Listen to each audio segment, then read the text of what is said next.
نبی پاک صلی اللہ علیہ وآلہ وسلم نے ارشاد فرمایا کہ جنت میں ایک دروازہ ہے، اس دروازے کا نام باب ریان ہے، اس دروازے کا نام باب ریان ہے۔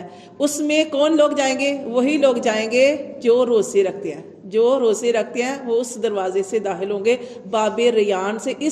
اس دروازے میں کوئی اور داخل نہیں ہو سکتا۔ کون جائیں گے؟ جیسے دیکھیں نا، ایک اور حدیث ہے جس میں نبی پاک صلی اللہ علیہ وسلم نے ارشاد فرمایا کہ جیسے کوئی کسی چیز کا جوڑا خرچ کرتا ہے تو اس نے خرچ کیا نا تو اس دروازے سے جائیں گے۔ نام ہے نا دروازوں کے، جیسے جنت کے 8 دروازے ہیں، اسی طرح کسی نے صدقہ کیا تو صدقے کے دروازے سے جائے گا، کسی نے جو نمازوں کا اہتمام کرتا ہے تو نمازی جو دروازہ ہے یعنی باب صلاۃ، یعنی عربی میں ان کے نام ہے، ان دروازے سے جائیں گے۔ اسی طرح جو جہاد کرتا ہے جہاد کے دروازے سے جائے گا، یعنی اس طرح سارے دروازوں کے نام بنے۔ اسی طرح یہ باب ریان ہے، باب ریان جو ہے روزے رکھتے ہیں، جو روزے رکھتے ہیں وہ اس دروازے سے جائیں گے۔ تو ان میں سے جب نبی پاک صلی اللہ علیہ وسلم یہ ساری چیزیں بتا رہے تھے تو اس وقت حضرت ابو بکر صدیق رضی اللہ تعالیٰ نے سوال کیا کہ اللہ کے رسول کہ کوئی ایسا شخص بھی ہے کہ جنت کے سارے دروازوں سے پکارا جائے اسے؟ جیسے نا کہ ہم کہتے ہیں نا روزے دار اس سے جائے گا، اس دروازے سے جائے گا، خرچ کرنے والا اس دروازے سے جائے گا، نماز پڑھنے والا اس دروازے سے جائے گا، اور جو زکوٰۃ دیتا ہے وہ اس دروازے سے جائے گا، جہاد کرنے والا اس سے جائے گا۔ تو ابو بکر صدیق رضی اللہ تعالیٰ عنہ نے سوال کیا کہ اللہ کے رسول کوئی ایسا شخص بھی ہوگا کہ جنت کے سارے دروازے اسے پکاریں گے؟ تو آپ صلی اللہ علیہ وسلم نے ارشاد فرمایا کہ مجھے امید ہے کہ ابو بکر صدیق تم انہی میں سے ہو، کہ جنت کے سارے دروازوں سے حضرت ابو بکر صدیق کو پکارا جائے گا، کہ ان کے اندر یہ ساری خصوصیت تھی۔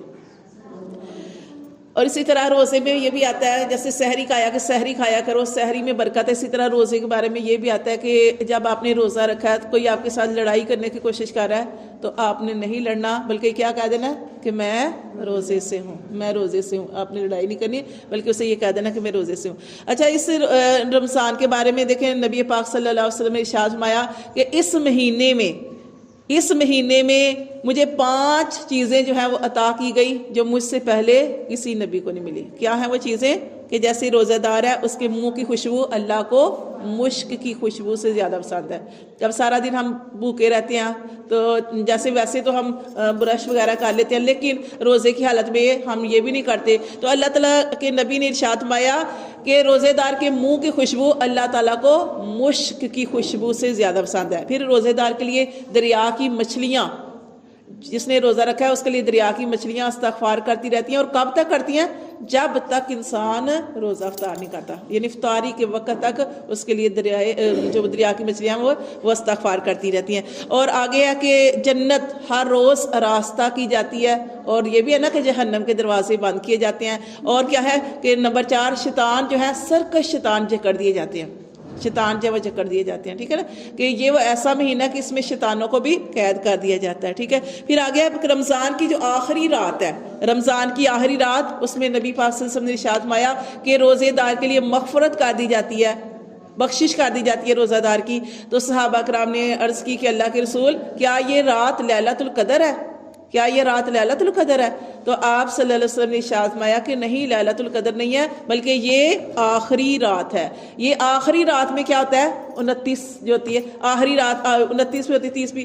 تو جیسے پتہ چلے کہ یہ آخری رات ہے، اس کے بعد عید ہوگی تو یہ آخری رات ہوتی ہے، وہ 29 ہوئی ہے یا 30 بھی روزے ہو جاتے ہیں۔ تو فرمایا کہ آخری رات میں یہ ہوتا ہے کہ مزدور کو اس کی مزدوری دے دی جاتی ہے، کہ پورا مہینہ جو محنت کی ہے نا، اللہ کے ساتھ جڑے رہے ہیں نماز کے ذریعے، کیونکہ باقی بھی مہینے ہوتے ہیں اس طریقے سے اہتمام نہیں ہوتا۔ جیسے ہم بیٹھ کے روزہ کھولتے ہیں کتنا اہتمام ہوتا ہے، اللہ تعالیٰ کی وہ ہے نا کہ اللہ تعالیٰ کی طرف سے ہے، اور نبی پاک صلی اللہ علیہ وسلم نے ارشاد فرمایا کہ اللہ تعالیٰ ہر ایک کا جو ہے وہ رزق بڑھا دیتے ہیں۔ تو اسی طرح یہ جو رمضان کا پورا مہینہ، اس طرح ہم قرآن نماز اس طریقے سے نہیں پڑھتے، اس طرح نوافل ادا نہیں کرتے، اس طرح زیادہ جیسے تراویح ہیں وہ بھی اس کے ساتھ ہی ہیں، اسی طرح کوئی بھی دعائیں ہیں کثرت سے جو بھی عبادت کرتے ہیں تو اس رمضان کے مہینے میں، یا صدقہ بھی زیادہ کرنے کا حکم ہے۔ اسی طرح کئی لوگ جو ہیں وہ کیا کرتے ہیں، زکوٰۃ وہ بھی اس مہینے میں نکالتے ہیں تاکہ وہ زیادہ سے زیادہ اجر و ثواب حاصل کر سکے۔ تو یہ جو رات ہوتی ہے آخری رات، رمضان کی آخری رات، اس میں مزدور کو مزدوری دے دی جاتی ہے، مزدوری دے دی کہ جو پورا مہینہ محنت کی ہے اللہ تعالیٰ اس کا اجر و ثواب دیتے ہیں۔ اس لیے اس رات میں کیا کرنا ہے کہ آخری رات میں جو ہے وہ کوشش کرنی ہے کہ بازاروں کی طرف نہیں جانا. اس رات اللہ تعالیٰ سے مانگنے کی رات ہے کہ جو پورا مہینہ اللہ کے ساتھ جڑے رہے ہیں, محنت کی ہے, تو اللہ تعالیٰ نے ہمیں اس کا اجر و ثواب عطا فرمانا ہے. ٹھیک ہے, باقی اللہ تعالیٰ کا شکر ہے کہ روزے بھی الحمدللہ اچھے گزر رہے ہیں. اللہ تعالیٰ کی توفیق ہے کہ ہمیں اللہ تعالیٰ نے صحتیں بھی عطا فرمائی ہیں, یہ بھی اللہ کا شکر ہے. تو آگے دیکھیں کہ کتنے لوگ ایسے ہیں جو ہسپتالوں میں پڑے ہیں, روزے نہیں رکھ سکتے, صحت نہیں ہے. تو اس بات پہ بھی اللہ تعالیٰ کا شکر ادا کرنا چاہیے کہ اللہ تعالیٰ شکر ہے کہ ہمیں صحت کے ساتھ اور امن و امان کے ساتھ, عافیت کے ساتھ روزے عطا فرمائے ہیں. تو اللہ تعالیٰ کا شکر ادا کرنا چاہیے. اور دیکھیں اور کیا کرنا چاہیے اس مہینے میں نبی پاک صلی اللہ علیہ وسلم نے ارشاد فرمایا کہ 4 چیزوں کا اہتمام کرنا ہے, خاص طور پہ 4 چیزیں. وہ 4 چیزیں کیا ہیں؟ وہ ہے ایک کلمہ طیبہ, کہ جیسے آپ کہتے ہیں نا رمضان ہے تو ہم کیا پڑھیں, تو کلمہ طیبہ پڑھنا ہے. پہلے جو کلمہ ہے نا لا الہ الا اللہ محمد رسول اللہ, تو باقی آپ نے لا الہ الا اللہ, جیسے تسبیح آپ نے پڑھنی ہے تو ایک دفعہ پورا کلمہ پڑھ لیں, بیچ میں یہی پڑھتے رہیں لا الہ الا اللہ. یہ لا الہ الا اللہ کیا ہے؟ یہ کیا ہے؟ یہ کلمہ توحید بھی ہے, اور یہ لا الہ الا اللہ ہمارا حوصلہ بھی ہے. جیسے پریشان ہوتے ہیں, مشکلوں میں ہوتے ہیں, تکلیف میں ہوتے ہیں, یا کوئی غم ہے, کسی بھی قسم کی پریشانی ہے, تو ہم اللہ سے کہہ رہے ہیں کہ اللہ کوئی بڑا نہیں, اللہ ہمارا دکھ, ہماری پریشانی بڑی نہیں ہے, اللہ یہ غم بڑا نہیں ہے, تو سب سے بڑا ہے.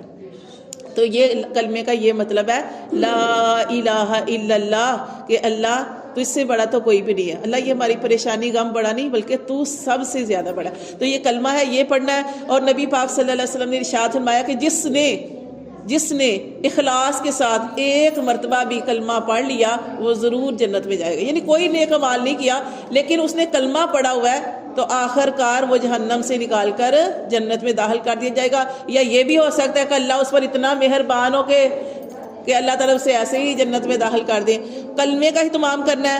کلمہ کیا ہے کہ جیسے دیکھیں نا اللہ کے رسول تھے موسیٰ علیہ السلام, انہوں نے اللہ تعالیٰ سے عرض کی کہ اللہ کہ کوئی ایسا ورد سکھا دے, کوئی ایسا کلمہ سکھا دے, کوئی ایسی دعا سکھا دے کہ اللہ جس کے ذریعے میں تجھے یاد کروں اور تجھ سے دعائیں کروں, اور اللہ تو میری دعاؤں کو قبول کرے. تو اللہ تعالیٰ نے فرمایا تھا موسیٰ کلمہ پڑھا کرو. انہوں نے کہا کہ انہوں نے سوچا کہ اللہ تعالیٰ کوئی اور چیز بتائیں گے, پر وہ اللہ تعالیٰ کی طرف سے یہ آیا کہ موسیٰ کلمہ پڑھا کرو. تو موسیٰ علیہ السلام نے کہا کہ اللہ کلمہ تو سارے ہی پڑھتے ہیں, سارے لوگ کلمہ پڑھتے ہیں, کوئی خاص ورد ہو. تو اللہ تعالیٰ نے فرمایا یہ کلمے کے بارے میں فرمایا کہ اے موسیٰ اگر 7 آسمان اور 7 زمینیں ایک پلڑے میں رکھے جائیں اور دوسرے پلڑے میں کلمہ طیبہ رکھا جائے تو کلمے والا پلڑا جو ہے وہ وزنی ہو جائے گا کلمے والا. تو یہ کلمہ ایک چھوٹی چیز نہیں ہے, یہ اس کے بارے میں کیا ہے کہ کلمہ ایک اور حدیث ہے, میں آپ کو ہر دفعہ رمضان میں بتاتی ہوں. وہ کیا ہے کہ ایک شخص قیامت والے دن جس کے جو ہے اعمال نامے اس کو دکھائے جائیں گے, اس کے سارے جو ہے دفاتر جو ہیں وہ 99 کے 99 دفاتر اس کے برائیوں سے بھرے ہوں گے. گناہ, ظلم, زیادتیاں, ہر طرح کی وہ اس طرح کے معاملے ہوں گے. اس وقت وہ جب اپنے, کیونکہ اللہ تعالیٰ جیسے ہم سب جائیں گے جنت یا جہنم جانے سے پہلے اللہ تعالیٰ ہمیں جب ہمارا اعمال نامہ جو ہے وہ دکھائیں گے, اور اللہ تعالیٰ ہمیں کہیں گے کہ یہ کتاب قرآن مجید میں بھی آتا ہے کہ انسان سے کہیں گے کہ اے انسان اپنی کتاب خود پڑھ کے تجھے پتہ چل جائے تجھے کس طرف جانا ہے اور تم دنیا میں کیا اعمال کرتا رہا. اس لیے کہا جاتا ہے نا کہ دنیا جو ہے اس دنیا کے لیے دنیا میں رہ کے آخرت کی تیاری کریں. جو آخرت ہے وہی جو ہے وہ باقی رہنے والی ہے, اور باقی جو دنیا یہ تو ختم ہو جائے گی, لیکن آخرت جو ہے وہ ہمیشہ رہے گی, اور جو دنیا میں کریں گے وہی آخرت میں کاٹنا پڑے گا. تو جب اسے کہا جائے گا اپنی کتاب پڑھو, اپنا نامہ اعمال پڑھو, اس وقت اپنا نامہ اعمال دیکھے گا تو سارے اس کے گناہوں سے بھرے ہوئے دفاتر ہوں گے. اس وقت وہ اپنے سارے اعمال دیکھ کے کہے گا, ظاہر اسے پتہ چل جائے گا کہ میرا ٹھکانہ جہنم ہے. اب وہ پریشان ہوگا. اب اللہ تعالیٰ فرمائیں گے کہ جو تم نے اتنے گناہ کیے ہیں کوئی عذر پیش کر, تیرے پاس کوئی عذر ہے کہ تو نے یہ کیوں کیا. وہ اس وقت کیونکہ اسے پتا ہے کہ اللہ کے آگے انسان کیا عذر پیش کرے, اللہ تعالیٰ خوب جاننے والا ہے, اور اللہ کے فرشتوں نے سب کچھ صحیح لکھا ہوا ہے. وہ کہے گا کہ اللہ میرے پاس کوئی عذر نہیں, مجھ سے یہ گناہ ہو گئے ہیں, میں اپنے گناہوں کا اقرار کرتا ہوں. تو اللہ تعالیٰ اس پر بڑے مہربان ہوں گے.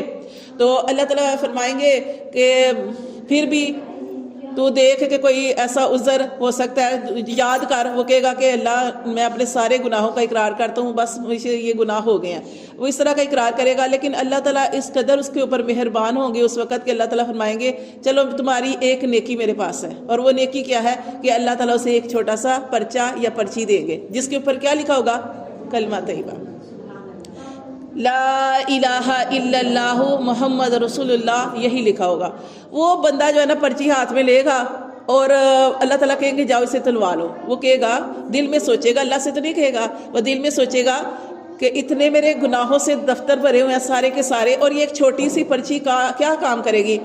وہ دیکھے گا اس کو، لیکن اللہ کا حکم ہے کہ اسے جا کے تلوا لے. جب وہ تلوانے جائے گا تو کیا کہتے ہیں نا کہ قیامت والے دن جو ہے اعمال گنے نہیں جائیں گے بلکہ ان کا وزن کیا جائے گا کہ اخلاص کتنا ہے.